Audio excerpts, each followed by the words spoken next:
Well, today's video is going to be very interesting, and I think we need your help. That is right after today's video sponsor. We recently have been receiving a large amount of Discord Nitro phishing links when we enable messages. It is becoming much worse. As we know, all Discord users suffer from these threats, which usually result in account takeovers and identity theft. So I want to introduce you to today's video sponsor, Guardio. Guardio detects threats before they even reach your browser and cause harm. Unlike traditional solutions, which only remove threats once they are already on your device. By using my link guard.io/designsbyafar, you can add the browser extension. After creating an account, you'll be prompted to begin a scan. It looks like we have a few risks that Guardio has found. Start their 7-day free trial. It's no risk with their 30-day money-back guarantee, plus they'll even notify you 2 days before your trial ends. Now that we are up and running, you can see that real-time protection is enabled, and Guardio will notify us in real time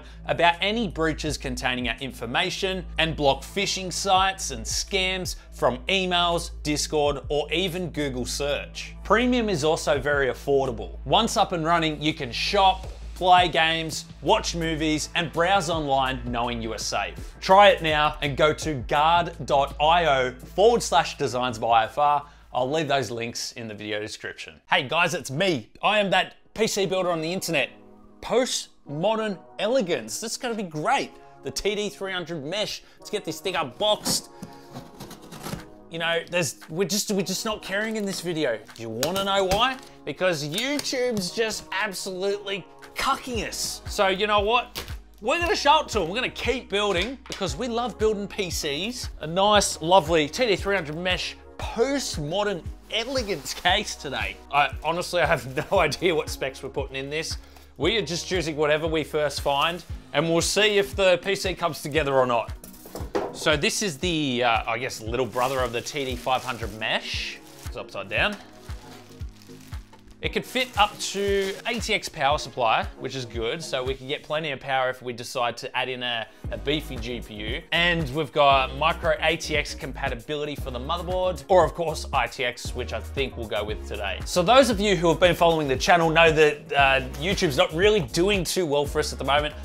I don't understand what it is, but it's all tech channels that are being affected. But I think because we only have like, I don't know, 15% of subscribers who are watching the videos as opposed to 85% of people who are just new viewers. Now what that means is our videos aren't getting pushed out to subscribers anymore, and it's really important for the first hour of the video's performance how well that video is going to perform over the long run. So it's affecting us a lot more because a lot of other channels actually have a large portion of their subscribers actually viewing the video.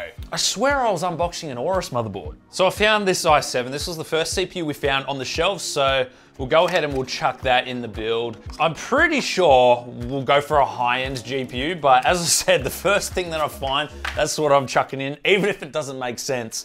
But the i7's a really good CPU anyway, so it'll be a good gaming PC. We are pairing our 12-core, 20-thread i7 12700K with the MSI Z690i Unified motherboard. This motherboard has support for 3 Gen 4 NVMe drives, 2 Thunderbolt 4 USB Type-C connections for fast transfer speeds, Wi-Fi 6E internet, and support for DDR5 RAM. So I guess at the end of the day, there's no control that we really have over YouTube and what it's doing to tech YouTubers.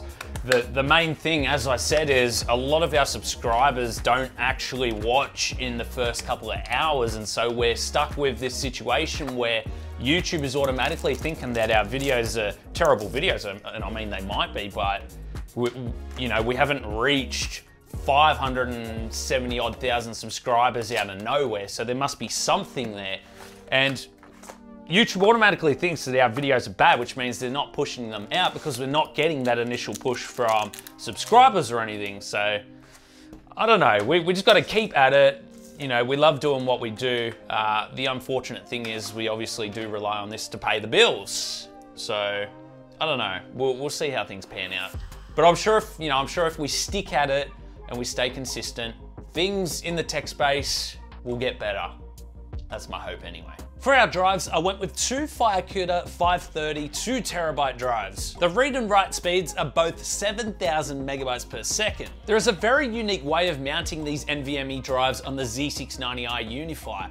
It's kind of like a Big Mac design where you have the bread, which is the heatsink, the patty, which is the SSD, another piece of bread, which is another heatsink, another patty, which is another drive, and then the bottom bread, which is the heatsink it lays on. The cheese can be the thermal pads. I should probably explain a little better how YouTube actually works for those of you guys who don't really understand it. So if you're wanting to become a YouTuber yourself, one thing that's very important is the first hour's performance of a video and then the following hour and following hour after that.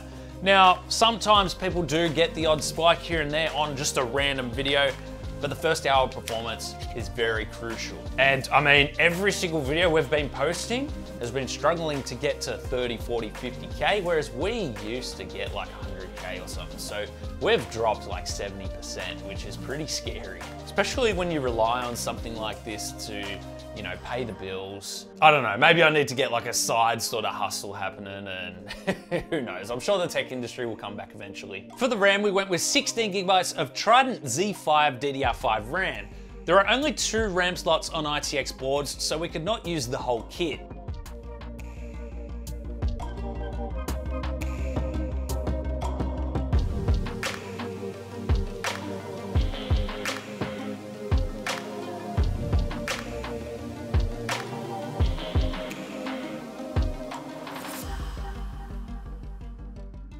It's interesting, I actually did a study on how the tech industry in general is going, and I've been speaking to a lot of companies, people at Cooler Master, Thermaltake, Corsair, EK Waterblocks, you name it.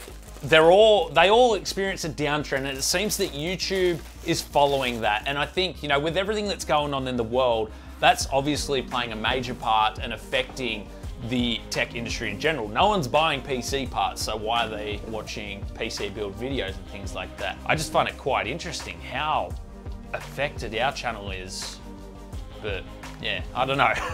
I mean, do you guys notice, like, tech channels in general, are you not watching tech? Let us know in the comments below, because I'm quite interested and curious to know your guys' feedback. I mean, obviously you're watching this video, but in general, have you stopped watching a few channels? This is the Cooler Master MWE 1250 watt V2 power supply. 1250 watts should be more than enough to power this system with plenty of headroom, especially if we do end up going with a higher end GPU. Okay, so we managed to find an RTX 3090 Ti, so we may as well chuck that in the build. This is actually the RTX 3090 Ti that we did in the unboxing, and we haven't used it yet, if you guys watched the big unboxing video we did.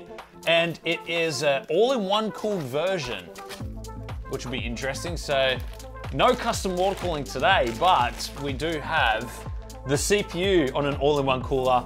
Oh no, I don't know if this is gonna fit, because it's got a 360 cooler. Unless the front of the case can fit a 360, maybe we'll figure out some way to just jam it in. Let me do a bit of tinkering. Let me see if this fits, and we'll see what we can do. Well, this is such a sad day for PC enthusiasts. The 3090 Ti doesn't fit. There's too many cables behind it, and then we can't get the 240 all-in-one cooler up the top. We're gonna have to go choose another card. Well, it's not quite a 3090 Ti, but I did say we'll be using the first card or components that we found, so let's go ahead and unbox this and get this into the build. So the TD300 Mesh, it already comes with 2 fans pre-installed, and then we've got 2 fans on the all-in-one cooler, so I literally only need 1 fan out of this pack. And I'm pretty sure these are pretty similar fans to what are already in there, which is gonna be good, because it'll all be matching. Yeah, there we go. One single 120mm fan for the rear. So it turns out the fans are slightly different in the fan blade design. The all-in-one cooler and pre-installed fans have more of a frosted blade, whereas these ones have a clearer design. I only had enough of these particular fans on hand to have everything match, so I installed 3 on the front instead of having the 2 pre-installed ones. Jeez, has anyone noticed the awesome packaging of Cooler Master's new products? This is pretty cool. I have seen the new fan boxes as well, they look sick. And for this one, because it's such a small case, and because of the particular GPU we're using, we're actually going to go with a all-in-one cooler. How do I open this thing? Ah, there we go. Oh, nice. Okay, so we've got 2 included RGB fans, ARGB fans. Then we've got the 240mm cooler. Does it have mounting for AMD as well? Yes, I believe it does in this box here. Yeah, so that's all the mounting brackets as well. So it is compatible with AMD and Intel, which is fantastic. So let's get that installed.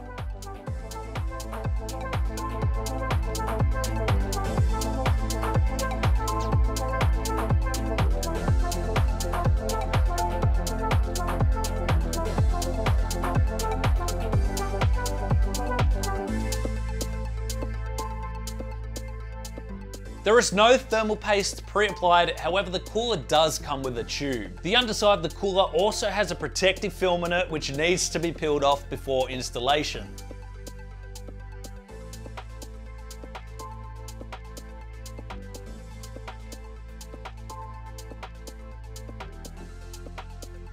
So as I said, our replacement GPU is the Gamewood Phoenix RTX 3070 Ti. This GPU is a little smaller than some of the mammoth bricks that we usually see, so it should fit inside this case nicely. The 3070 Ti is also a great gaming GPU, which you could probably get without having to lose a body part like a kidney.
Thank you so much for watching, guys. Remember to leave your feedback down in the description. It's very important for us. I'll be reading all of the comments. And if you want to check out the specs, I'll leave those in the video description as well. If you want to help support us, Patreon or YouTube channel memberships is the best way to do that, and we've just updated all of the perks, so go and check it out if you're interested. Now, if you have any questions, please leave them down in the comments or come and join our Discord server where we can chat over there. Thanks for watching, and we'll see you all in the next one.